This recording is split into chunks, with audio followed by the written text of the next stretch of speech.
Como ya sabemos, el objetivo de los siddhas traidores era que el pasú desarrollase su esfera de conciencia para que pusiera sentido en los entes del mundo, que crease cultura.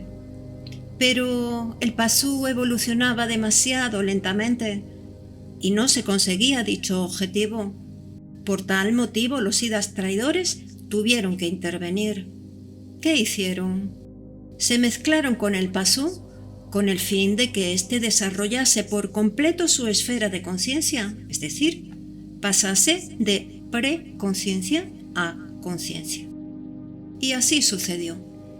Pero lo que interesa aquí es que dicho desarrollo de la conciencia tuvo en algunos pasúes un efecto colateral, que por supuesto no era del agrado de los siddhas traidores. ¿De qué estamos hablando? De que el encadenamiento espiritual introduce en la esfera de conciencia el símbolo del origen. Pero, ¿qué es el símbolo del origen? El símbolo del origen es el reflejo del yo infinito, del yo espiritual o síntesis del espíritu, o más bien una parte ínfima de él. Pero al caso viene a ser lo mismo. Conviene decir aquí que, precisamente, el principal objetivo de la iniciación hiperbórea es dar ese salto estratégico hacia el símbolo del origen, acto que se denomina purificación sanguínea. Con el símbolo del origen en los estratos superiores de la esfera de conciencia, el hombre tiene la posibilidad de recordar quién es, de recordar su origen espiritual, de activar su memoria de sangre. Ahora bien, sobre el símbolo del origen se encuentra el yo perdido, el virya dormido, y a lo que aspiramos es llegar a ser virya despierto, yo despierto. ¿Cómo se consigue dar ese salto? El virya despierto es aquel que ha conseguido trasladar su yo al self. Entonces nos preguntaremos, ¿qué es el self? El self es la sede del yo despierto, que se encuentra dentro de una esfera ubicada arriba de la esfera de conciencia, pero intersectando con ella. Ahora, nos estaremos preguntando, ¿cuál debe ser la actitud del virya perdido para empezar a transitar por el camino del despertar? La sabiduría hiperbórea propone la práctica del honor, y aquí tenemos que matizar qué entendemos por honor. No se trata del honor como una mera actitud moral, que es un término que significa costumbre. Las costumbres o las ideas judaicas del bien y del mal que nos han sido inculcadas. No somos conscientes de hasta qué punto nos regimos por este código moral en nuestra conducta en una sociedad civilizada. Practicar el honor, con mayúsculas, significa estar más allá del bien y del mal, pues, como hemos dicho, nos regimos por un código de conducta judaico. Este honor del que estamos hablando puede ser despertado. ¿Cómo? Adoptando una actitud graciosa luciférica. ¿Qué entendemos por actitud graciosa luciférica?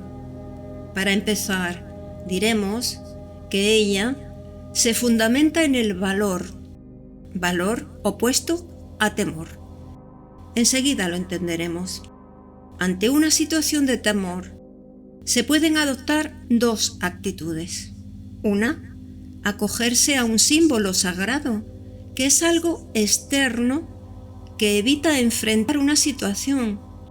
El ejemplo típico que se suele poner es acogerse a una religión, a un Dios salvador, y a partir de ahí podemos poner otros muchos ejemplos a los que las personas comunes se aferran para evitar el terror de enfrentarse a la verdad. Puede ser tener un coche de lujo consagrar su vida a cuidar a una persona, la obsesión por viajar, estar pensando en qué se va a hacer en las próximas vacaciones, y cualquier otro símbolo sagrado que se os pueda ocurrir. El símbolo sagrado irá así creciendo como un globo hasta terminar por fagocitar a la persona. Esto, obviamente, es propio del pasú e implica carencia de valor para enfrentarse a lo que es, a la verdad. La segunda actitud propia del tipo gracioso luciférico es afrontar por sí mismo la situación dramática, pues en verdad es una ilusión, es decir, calmar la tensión puesta entre el yo perdido y la situación dramática. Solo quienes han percibido conscientemente la tensión dramática entre el yo perdido y el símbolo sagrado, es decir, los miembros del tipo gracioso luciférico y se oponen a ella con voluntad graciosa, poseen verdadero valor. A este enunciado se lo denomina definición noológica del valor. Voy a terminar esta disertación leyendo literalmente un párrafo del libro que considero muy apropiado para este contexto. Y dice así: Mas, si la actitud graciosa luciférica suspende la tensión dramática, ¿qué se percibe en cambio? Respuesta: una situación cómica, graciosa, pero notoriamente falsa. Ante la mirada luciférica, la circunstancia dramática pierde su atmósfera trágica o angustiante y se revela, en cambio, artificiosa y ficticia. Por eso se dice que la mirada luciférica es risueña, que la risa brilla en los ojos, mirada que los demonios y algunos mentecatos encuentran ofensiva, pero delante la cual el engaño se hace patente sin remedio. Si tuviésemos el valor suficiente como para mirar el universo y reír con la risa de Lucifer, veríamos cómo esa maldita ilusión se disuelve en el caos primordial. En síntesis, la actitud graciosa luciférica quiebra la ley del globo. Esto quiere decir que el símbolo sagrado deja de crecer, confirmando la sentencia que enuncia: quebrar las leyes del universo es la esencia de lo luciférico.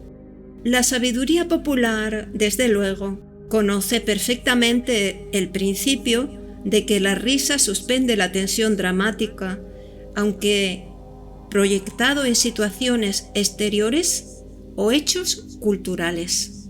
Todo el mundo sabe, por ejemplo, que un chiste dicho en el momento oportuno puede distender cualquier situación dramática, y es una escena repetida en todas las culturas con muy pocos variantes, aquella que describe a los héroes antes de protagonizar una hazaña, despidiéndose con un chiste o broma. Resumiendo, el tipo gracioso luciférico jamás asumirá la actitud sacralizante frente al símbolo sagrado, sino que dispondrá de la posibilidad de trascenderlo y de tomar conocimiento de su esencia arquetípica.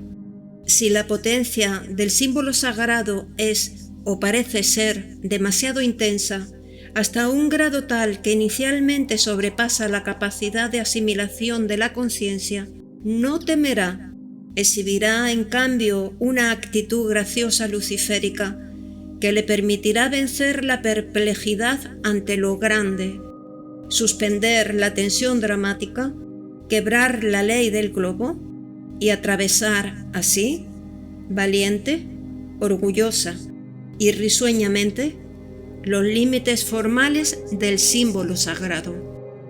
En resumen, el Virya dormido dará un salto desde el símbolo del origen en el cual se encuentra, en esa zona superior de la esfera de conciencia que está intersectando con la esfera Ere, y una vez haya atravesado esa frontera y se haya adentrado en la esfera Ere, concretamente en el Self, se habrá convertido en Virya despierto. Y para lograrlo, la sabiduría hiperbórea propone adoptar una actitud graciosa luciférica basada en el honor y en el valor. Hasta aquí hemos hablado del paso de Virya dormido a Virya despierto, pero también hay que decir que esto está en el marco de los 3 grados de iniciación de la sabiduría hiperbórea. Entonces, ya para finalizar, solo resta comentar brevemente en qué consisten las otras 2 iniciaciones. La primera consiste en aislar al yo perdido, lo cual se consigue estableciendo un cerco estratégico sobre el símbolo del origen. A efectos prácticos, habrá conseguido la primera iniciación aquel que ha despertado del gran engaño y ya se encuentra orientado. Despertar y orientar, como se muestra en la alegoría del prisionero en la mazmorra, el cual despierta cuando escucha el susurro de los dioses y descubre que la salida es hacia adentro. La segunda iniciación, que es la que hemos expuesto, consiste en atravesar el puente que conduce al yo perdido hasta el Selst.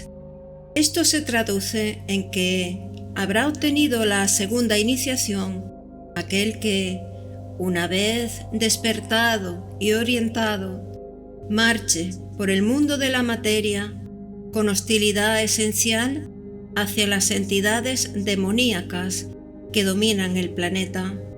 Con ella se obtiene el grado de Pontífice Tirodal.